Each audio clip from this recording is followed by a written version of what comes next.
This is the podcast that we ask our guests from in front and behind the camera, how did they get their foot in the door? What was the key to unlocking their success? What's their story? Join us as we chat to the writer, director and cast of new mystery thriller, The Man in My Basement. Why'd you choose my house?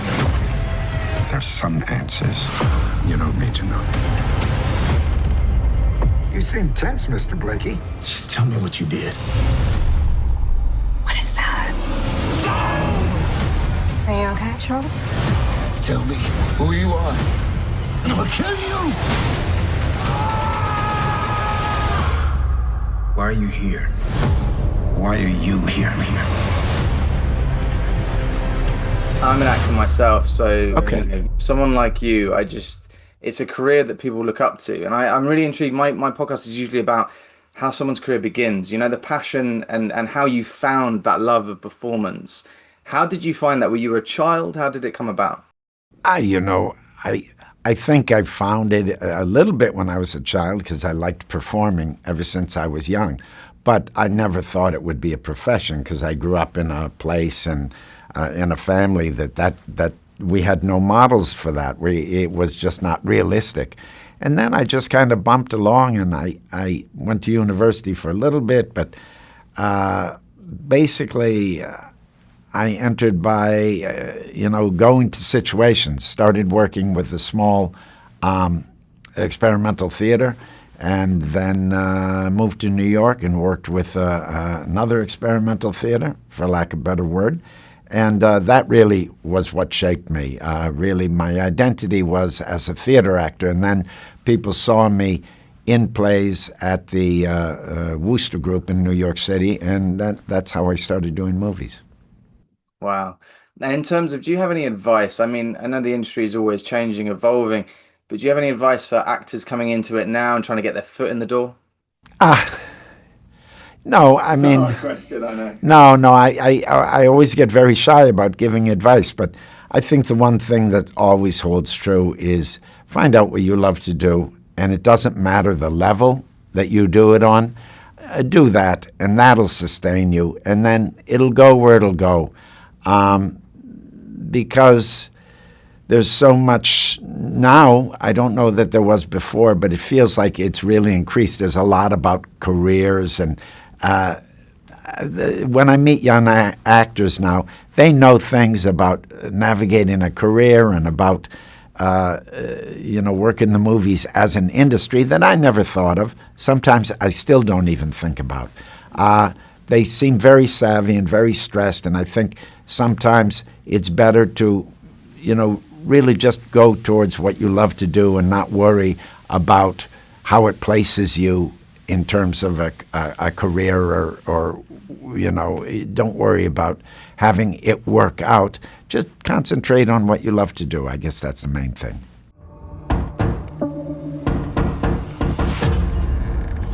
Mr. Charles Blakey? Yeah, I'm Blakey. I have it in mind to rent your basement for a couple of months. Oh, what? Well, I'm sorry, but this house ain't for sale or for rent. Maybe this is a bad time. Well, what a mental film this is. This is wild. Loved it. And I went in not having seen the trailer. I wanted to just read the synopsis and just kind of go with it.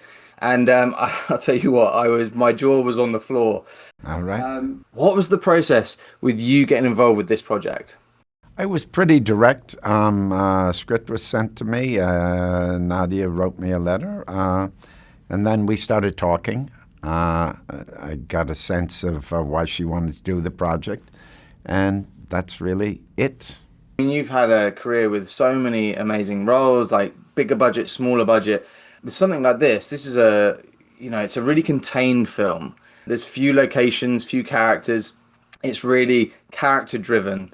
Is that something, I mean, you seem to have a lot of variety in your career, but what is it about a script like this that kind of pulls you in? I mean, this is an incredible character. I don't think of characters so much as I think of the whole thing, and I guess some of the, and I don't usually think of themes, but it was clearly that this story was addressing itself to certain themes that interested me, and I thought were interesting to explore right now. And I like the fact that it was, my role is basically like it's a two-hander, my part of the movie. So it was Corey and I playing these scenes from across from each other. Quite simple in their staging, given the circumstances of the movie, but quite complex in some of the things that arise. I'm intrigued. Are there any roles that scare you? Because you seem to you do everything. The only time that I get scared is when, the truth is I always have to find, I have to find there's something that I've got to reach for. If I see it too clearly, like if I say, oh, I know exactly what this is, I try to stay away from that because you're stuck before you even start.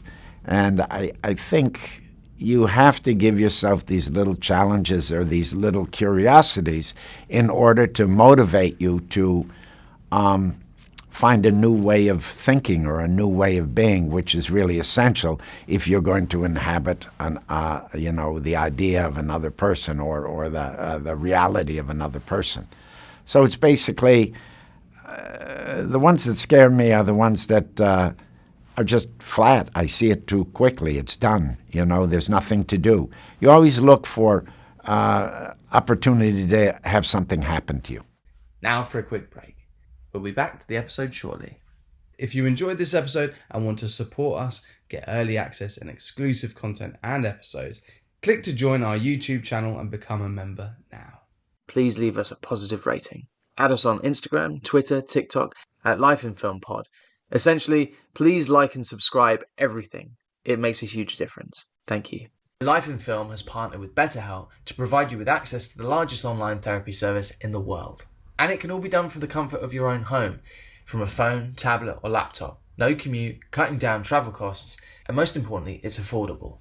With over 1,000 therapists in the UK, BetterHelp can provide access to mental health professionals with a wide variety of expertise in mental health. If you need someone to talk to and you're thinking of giving therapy a go, BetterHelp is a great option. And being a listener of the podcast, you get 10% off. That's 10% off your first month at betterhelp.com/lifeinfilm. That's betterhelp.com/lifeinfilm. We are sponsored by movieposters.com. Are you a movie fan? I presume you are. Well, at movieposters.com, you can shop for all your favourite posters in one place. The #1 source for high-quality, authentic movie posters. From new releases to cult classics and 100% authentic originals. Thinking of having a browse? Well, if you see a poster that tickles your fancy, as a listener of the podcast, you get 10% off. That's 10% off with promo code LifeInFilm10. That's promo code LifeInFilm10. So why not give it a go? And back to the show. Hi. Hey, Elliot, how you doing? Yeah, good. First of all, I love the film, and it was something I didn't know anything about. I tried to avoid the trailer. I just looked at the synopsis. So, there's a moment in the film, and I don't want to give it away, but I was just like, holy shit, where are we going? Where is this film going? I'm curious which moment you're talking about now. I mean, it could be several. I don't want to say what it is. Let the audience discover it for themselves, but it was a ride. Yeah, wonderful to see a film so unique and so original. But first of all, I'd love to ask, Nadia, you obviously, you wrote this screenplay for this from the book. How did you get involved and why did you start writing this script? I read the book 22 years ago and loved it and had been thinking about it ever since. And then I don't think this is indiscreet to say, somebody else was directing the film in a kind of previous version who I knew. And I was just like, oh man, that sucks. I'm not generally a jealous person. I'm like, everyone should do what they want to do. But I was like, I will kill him. This is rubbish. I'm not jealous, but I will kill him. I will kill him. And so then, but I was a theatre director. I hadn't even made a short film at that stage. And then like a year later, I was making my short film and I got my first agent. And I said, hey man, what happened with that man in my basement? I just wanted to watch it. And she was like, funnily enough, they're looking for a new director. And I was like, get me in the room.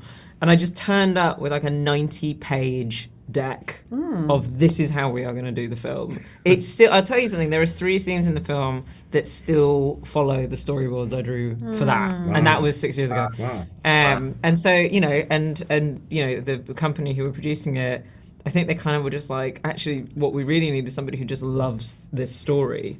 And then, you know, I met Walter and took over writing the script and sent the, you know, met Willem, met Corey, do you know what I mean? Like, it just kind of actually came together in quite a, like, freakishly positive way. You know, which doesn't mean, you know, we were delayed by the pandemic, we were delayed by the strikes, like a lot that happened. But actually, I think that was also, like, quite a weirdly blessed thing. We had a lot of our HODs on at that time, so we were all able to just be like, well, we can't work, but we can, you know, watch all the films that we've been talking about. We can read all the books. We can look at all the art that we, you know. So actually, it's sort of been just stating in a lot of us for like several years at this stage. So yeah, it wasn't like an unrocky process, but actually it all came together beautifully. Yeah. I mean, it's one of those films as well. I was looking into the background of it, and I don't know how, you know, you look on the internet and half these things aren't even true. Where was this shot? I don't want to say it because it sounds ridiculous, but I want you to say it first. Where was this film shot? It was shot in Wales. It was also shot in Sag Harbor. We did also go to Sag Harbor and do a few days there.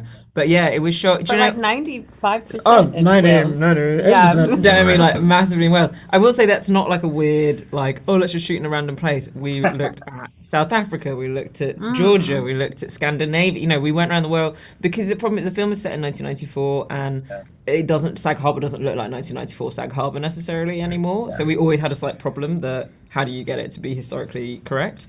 And then we were looking around and literally our location manager was like, guys, I'm not being funny, but actually loads of Wales is identical to... That's I just crazy. remember you being like, we're going to Wales. And I was like, what?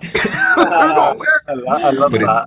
But it's yeah. And I think worked. because we did go and shoot in Sag Harbor as well, there's enough to kind of like stitch it together. yeah. But also like Welsh crews, amazing. Welsh crews are like the best crews in the world, so everybody should go and shoot in Wales. Like shout out Wales. And this film is full of amazing performances. And Anna, I want to ask, when you read this script, did you avoid the bits that you weren't in because your character is left in the dark, you know, and it's kind of, it must be hard if you know what's actually going on.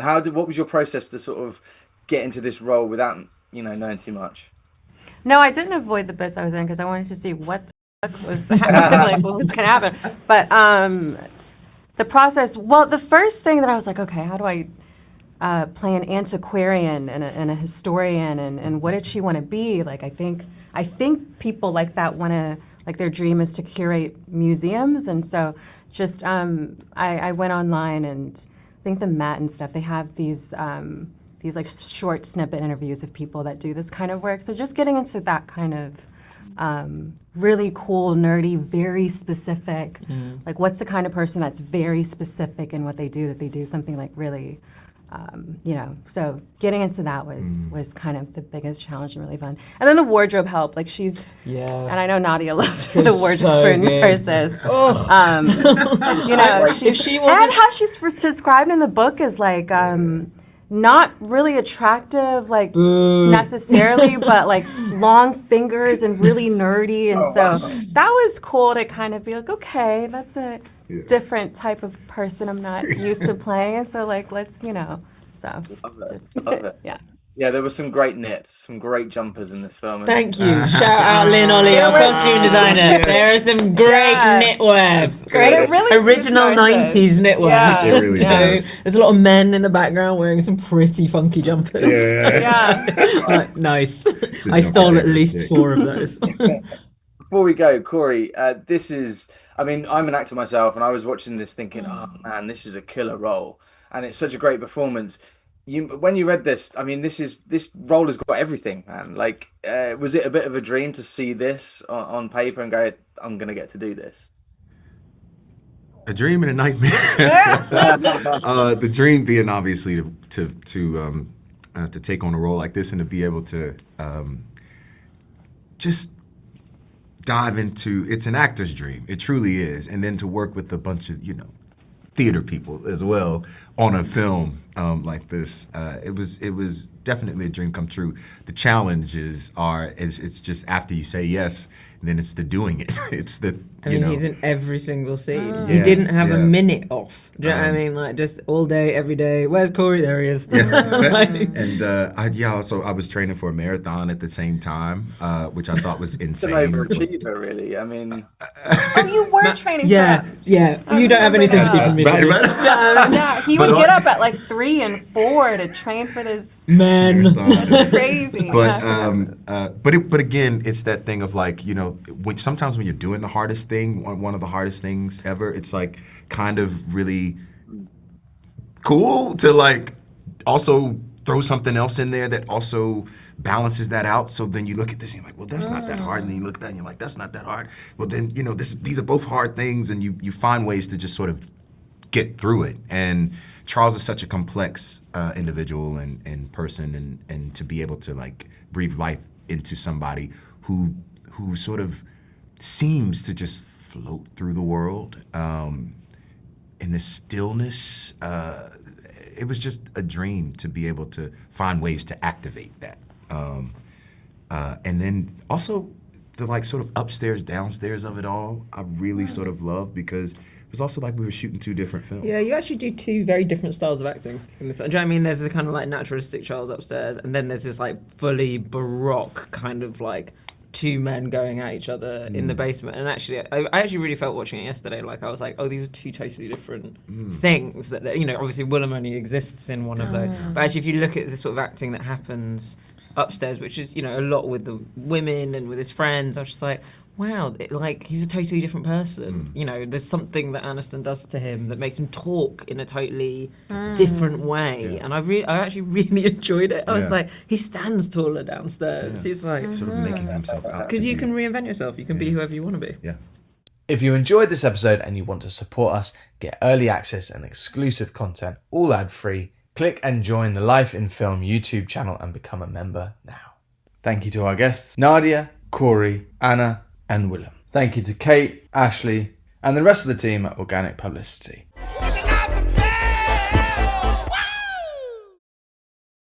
William, thank you so much. You're a legend, big fan.